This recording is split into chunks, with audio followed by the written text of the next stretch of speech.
Samtang ikonfirmar na sa Comelec nga nakadawat na sila ang ilang uluhang buhatan o request gikan sa Department of Interior and Local Government DILG aron tugutang mapahamtangan og suspension order batok ni Mayor Michael Rama o makaubanan. Mubalik si Alan Domingo sa report.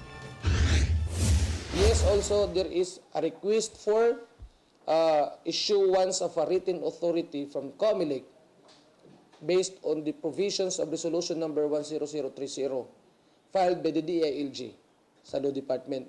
Nakafile na yan. But no action yet by Comelec as to such request. Gipadayag ni Attorney Mendros, ang Regional Election Director, nga ang ilang legal department ang mutuki sa request sa DILG. The Law Department has not issued any recommendation yet. Sa pikas bahin, nanawagan si Mayor Mike Rama sa resignation ni DILG Secretary Sarmiento. Kinigumikan sa pagpahamtang sa suspensyon, bisan og lahi matod pa ang findings o rekomendasyon sa DILG investigator sa kaso. Mel Sarmiento should resign. An officer who did the investigation did an exhaustive, very well presentation and ignored by them. Magpaabot pa ang kampo sa mayor sa kopya sa suspension order.